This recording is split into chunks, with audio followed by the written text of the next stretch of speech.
Cher Seth, j'arrive. Au cours des dernières années, ton travail m'a inspiré plus que n'importe qui sur la Terre. J'ai créé Inspiration créative grâce à toi, grâce à tes livres et grâce à tes ateliers. J'ai adoré la petite étincelle que j'ai eue grâce à toi pendant la Real Skills Conférence. Tribes est l'un de mes livres préférés sur la construction de communauté, et de Marketing Seminar a changé complètement ma relation marketing. Toi et ton équipe m'ont inspiré à avancer, à créer tous les jours, et par-dessus tout, à servir les gens qui comptent pour moi en essayant de faire des choses qui comptent. Alors, merci beaucoup pour tout ça. Et aussi audacieux que ça puisse paraître, j'ai décidé de réserver des billets d'avion pour venir aux États-Unis et essayer de réaliser une de mes idées folles. J'ai 3 questions que j'aimerais te poser pour aider les créateurs à avancer. Est-ce que tu accepterais une interview courte avec moi ? Je serai à New York du 15 décembre au 18 décembre et j'adorerais frapper à ta porte si tu m'en donnes la permission. Ce sera un interview court et bien préparé parce que je sais que ton temps est précieux. Il n'y a bien sûr aucune obligation à dire oui, mais comme c'est un rêve pour moi de parler avec toi de créativité, je ne peux pas m'empêcher d'essayer de le réaliser. Ma caméra est chargée, j'ai plein de bonne humeur et je suis prêt à sauter dans cette aventure. Je croise les doigts, Kylian.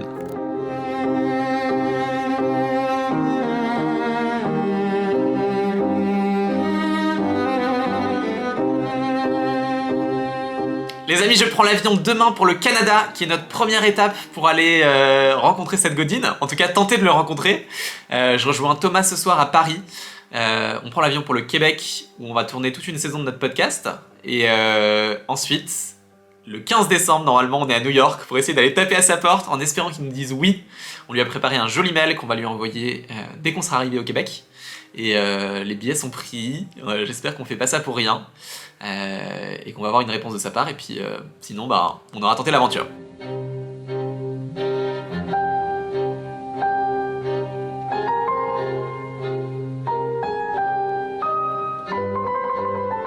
Bon Thomas, It's time. On est sur le point d'envoyer notre email à Seth Godin.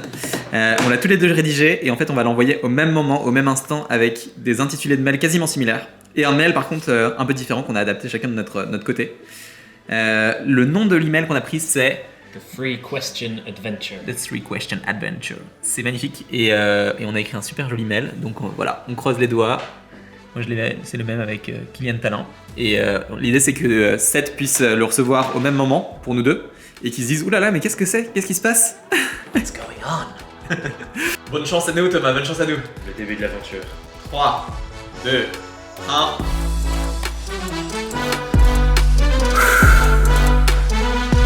Le petit stress Thomas. Je croise tellement les doigts pour que Seth dise oui. On s'est dit avec Thomas que s'il répondait pas dans les prochains jours, on allait commencer à enchaîner une série d'actions et d'initiatives basées sur l'audace pour qu'il finisse par nous répondre, soit par oui, soit par non.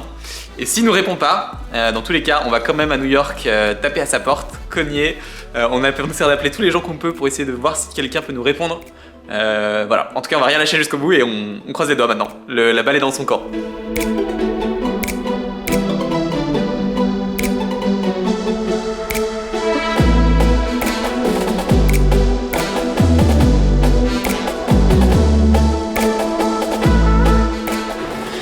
Les amis, on vient de recevoir un email de Seth Godin.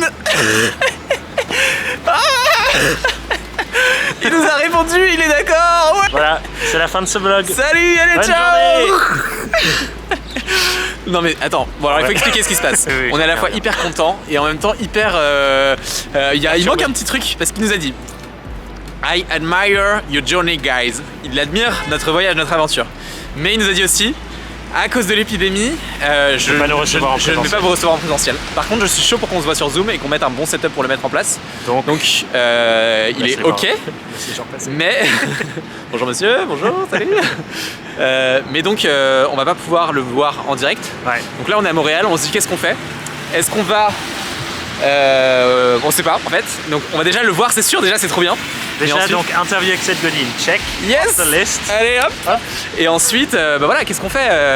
Est-ce qu'on adapte un peu le format ? Est-ce qu'on lui propose autre chose ? En tout cas, on a une porte d'entrée qui est ouverte. On va pas aller à New York, je pense, parce que ça a moins de sens si on a déjà ce oui. Et on est aussi un peu embêté parce qu'on veut faire un super vlog, mais il est ok après quelques minutes. One try, terminé.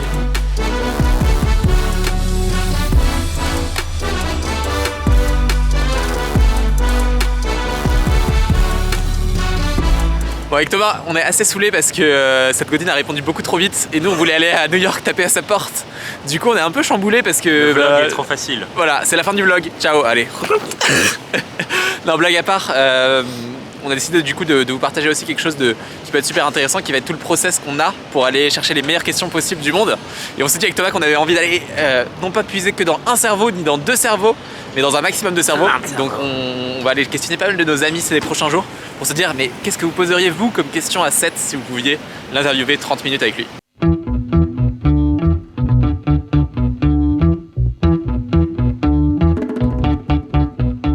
Même ce soir, on les écrit une première fois. Ouais, je suis d'accord. On dort et on les relit le lendemain. Je suis d'accord.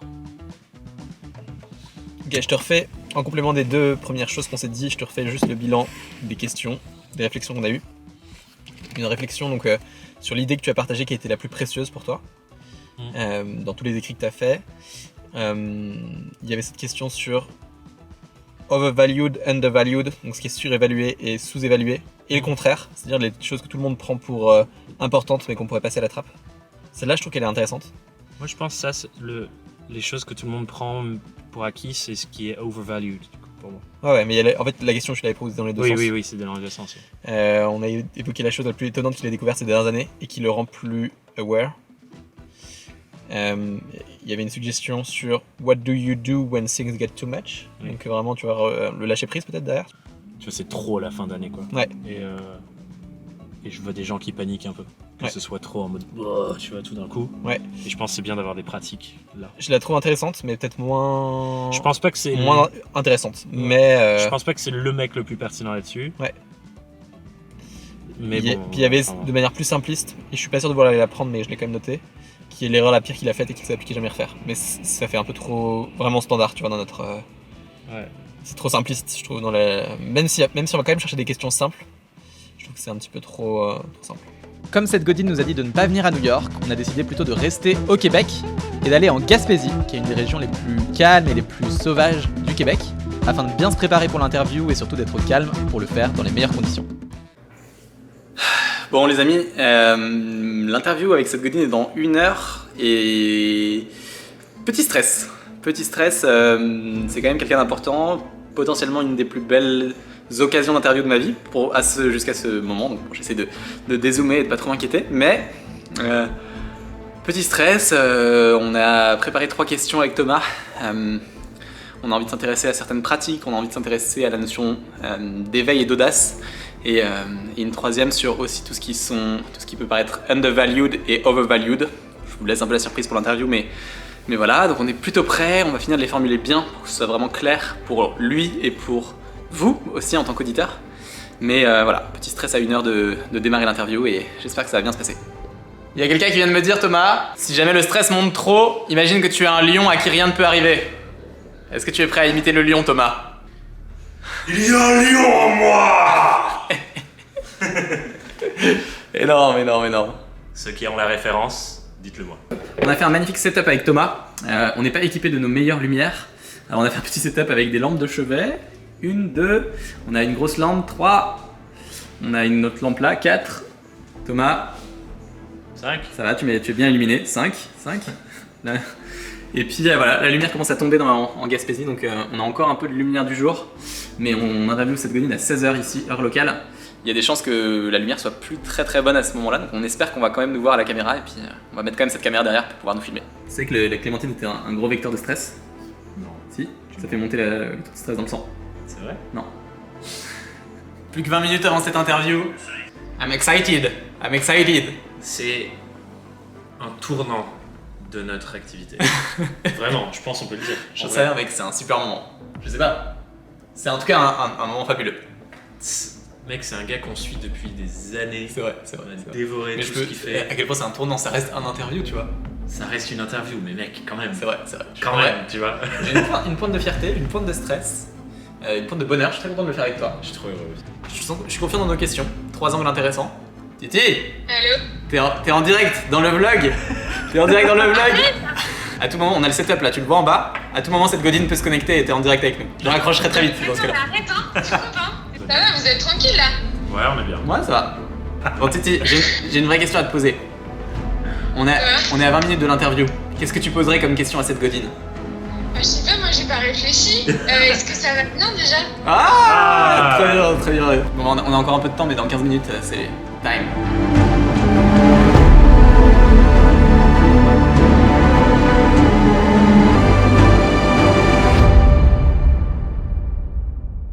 Thanks again for your time. We are really happy to have you for the next minute. So thanks for that. So maybe just for a little intro, our communities are mostly mine are freelancers. So I work with solo businesses. Yeah. And Kylian's are creators. Yeah, creative people that create a lot of stuff on the internet. So mostly, yeah. I wanted to kick off with 3 questions. We put quite a bit of thought into what are the 3 questions we wanted to ask you for this 3 question adventure, and I'll let Kylian kick it off. Sure. So I will start with the first one. So I loved your book, The Practice, especially because it's targeted to creators, for creators. And we often say that practice makes perfect, but I was curious to dig into that a little bit further because I know how effective it can be to focus on the right practice. So what practices makes a creator or a freelancer perfect? And maybe what are the things that you have practiced and repeated over and over in your life that makes you move forward on the right way? That's a great place to start. I don't think practice makes perfect. I don't think perfect is the goal. So both halves of that sentence are a problem. The thing with perfect is perfect by definition is unattainable. That even if you look at the most carefully crafted automobile or piece of jewelry or anything, you can find some flaw with it. And if we wait for perfect, we will be waiting forever. Particularly if you call yourself a creative, or particularly if you deal with other human beings, perfect's just not on the table. So take it off the table. That's not the goal.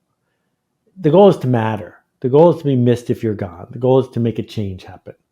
And that makes more sense, but is also scarier than perfect, because perfect gives you deniability. You can't blame me, it's perfect. Whereas if we put something into the world that's idiosyncratic, we're on the hook. And I think being on the hook is a good place to be. And then the thing about practice is when I am talking about the practice, what I'm saying is each person who is a successful creator of anything, whether you're a freelancer or a creator, you have a method. You have what you need to trigger you. What room, what setting, what people, what timing, all of these things are choices. And so what I'm challenging people to do is begin by saying there's no such thing as writer's block, that you're not an imposter, that perfect isn't your goal. And then begin the practice of shipping the work, because that's how you increase your skill, and that's where your reputation comes from. So what I love about that is how it's very individual focused. Everyone has their own criteria, like you said, the room, the people, the metrics. I'm curious about you in hindsight of looking at your vision, because I think that's also what we're curious about is from your side. What have been your criteria, the specific ones that have made a difference in your practice? Well, I think the most transferable one is the daily blog. I've done 8,000 posts in a row, haven't missed a day. I recommend that everybody do this, no matter what your current practice is.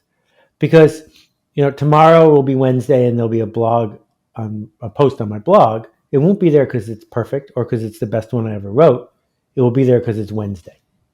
And so I don't have to have a new discussion with myself about whether work will be shipped. Work will be shipped. So now the only discussion is, what do I want to do? How do I want to show up? And that becomes a 25-year-long engine of seeing the world, of engaging with an audience day by day, when the economy is good and when the economy is bad, when I'm busy and when I'm not busy, when I have a cold and when I don't. And that has paid many, many dividends for me. Yeah, I really love that because the power is in showing up, and then you have the ability to change it every day in the way you show up. And I really wanted to just pinpoint something you shared about helping people to make a change. And in doing that, do you see other practices or other stuff that you have done that helped people in the change they wanted to, in helping them changing? I'm not really sure I understand where you want me to go with that. Can you try it a different way? Yeah, maybe I can. Do you want me to rephrase? Go ahead. I think what Killian's saying, and he can second me on that, is in making that little shift from I'm looking for perfect into I'm looking for a daily practice and shipping. Have you seen things that have helped you create that shift in other people? I think that's 25 years in my career. Hmm. That's what I'm trying to do. From the time I was a canoeing instructor in Canada, what I'm showing up to say to people is talent is irrelevant, skill can be learned. You have the choice to make things better for other people. What will you do right now? What will you do this afternoon? Not because you feel like it, but because you can. Because if it turns out that you can, then you can learn to feel like it. And, you know, if I had a long definition for my blog or my books or the kind of teaching I do, it would be what you just asked me as the question. Like, what am I doing for people? What I'm trying to do for people is help them see that they have something to contribute and that they can do it today. Sure. Thanks for the formulation. Yeah, you're welcome. Of that. Cool. And maybe this will link into the second question of the three that we wanted to ask you, but what you just said about helping people to see, I think is a big part of everything you talk about, like you just said. And I think in this question of the practice, there's this thing of how, like, people maybe are advancing in a direction and they don't see what's my thing. And the next question we're going to go into is going to the edge, and I'll link into that afterwards. But is there a moment maybe or something that helps people in your experience to suddenly like turn the lights on? Because I feel that lots of people are in the dark and they don't see what is my thing. Yeah, so it's authenticity is a trap. You weren't born with a thing. And there is no thing that you can pick that is going to be something that had been preordained. Miles Davis wasn't born with a trumpet in his hand. That there were lots of things Miles could have done. I think he was a boxer at some point, but he ended up, his thing was playing a certain kind of music for a certain kind of audience. So for me, it's not what's the label, what will they write in your obituary? It's what mode are you in when you are the best version of yourself?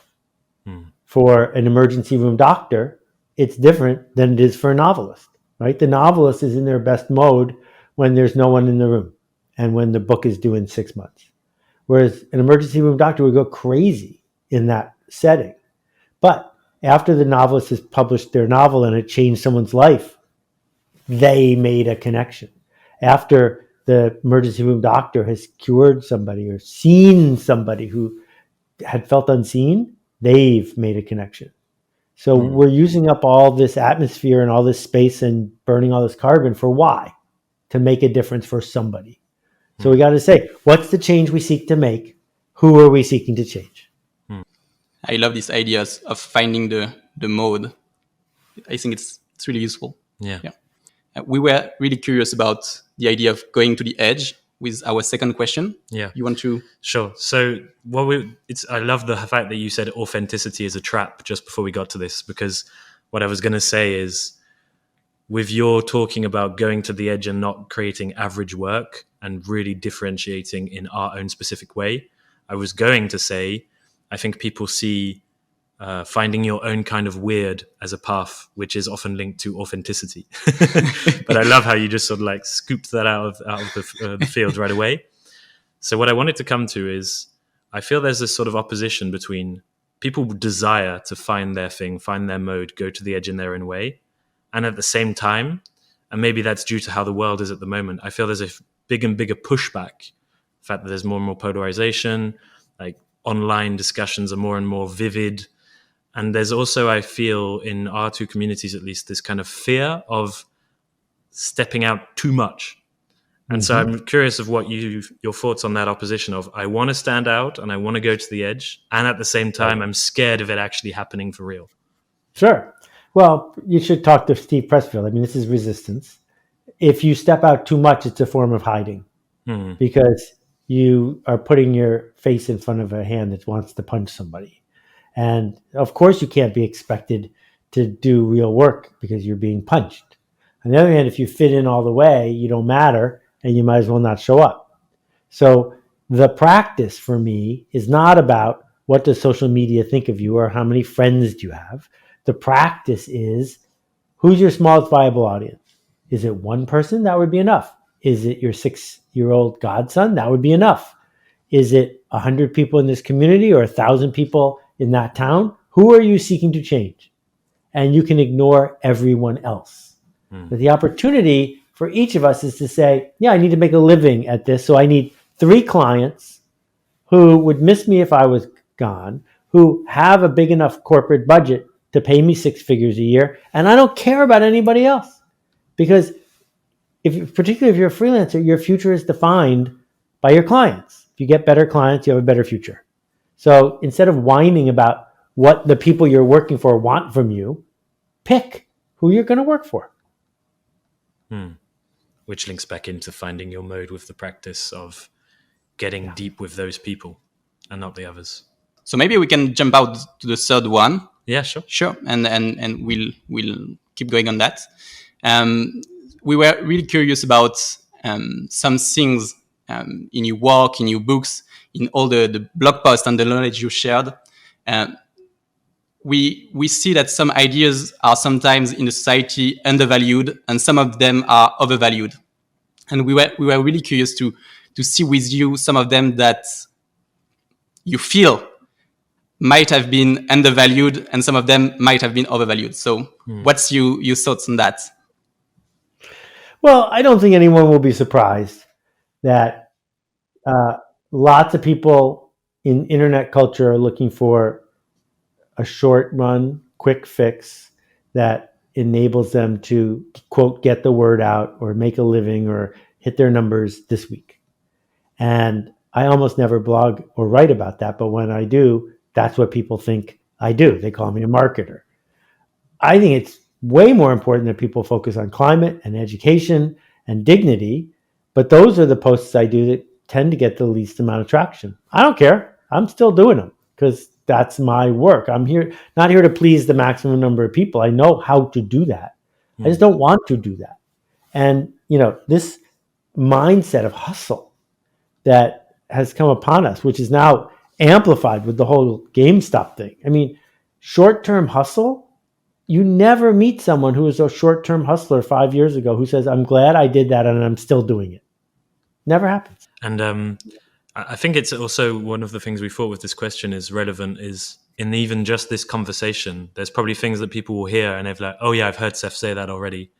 And that goes in one ear and out, whereas it's the basis of an idea that can really change how we go about our day-to-day things. And on the other side, they'll probably hear you say maybe one little thing they hadn't heard yet, and they'll be, oh, that's the key. Finally, I hadn't heard him say that yet.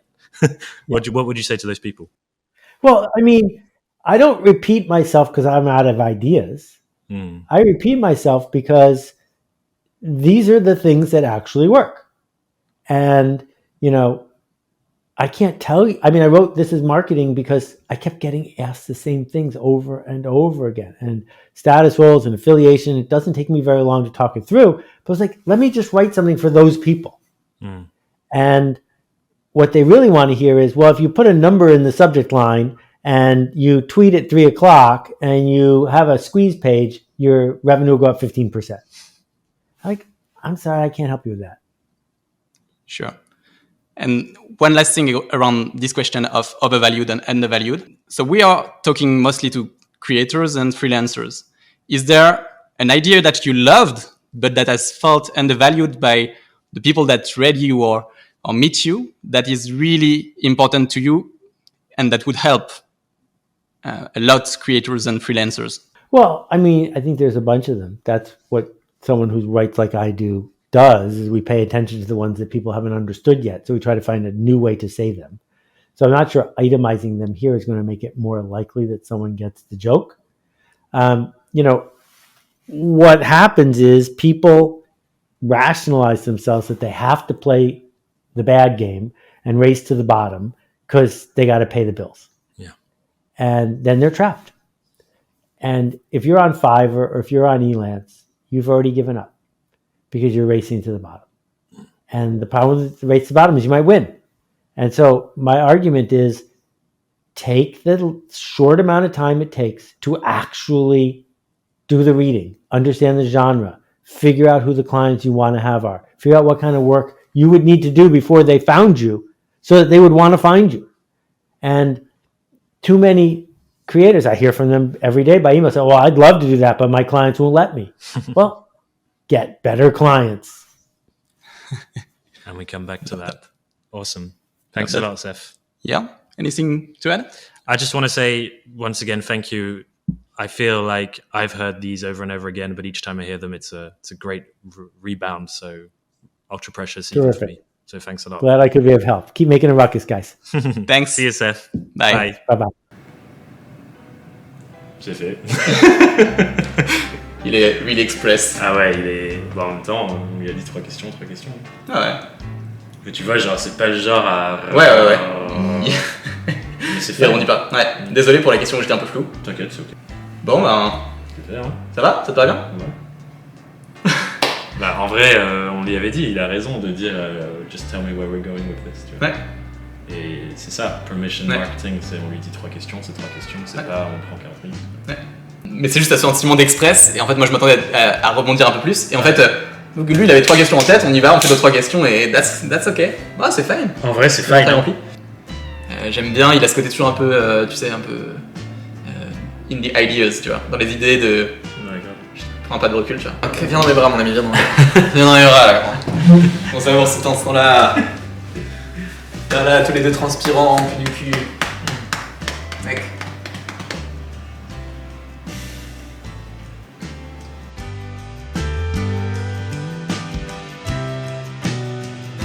Je fais cette vidéo 10 jours après avoir interviewé Seth Godin, et je me rends compte que j'aurais dû le faire sur place au Québec, ça aurait fait plus de sens. Là, je viens de rentrer en France, mais en même temps, je pense qu'après ce gros moment qu'on avait tant attendu et tant idéalisé, ça valait le coup d'attendre d'avoir un pas de recul. Et je pense que sur le moment, j'ai terminé l'interview en ayant un poil de frustration de ces 15 minutes d'interview.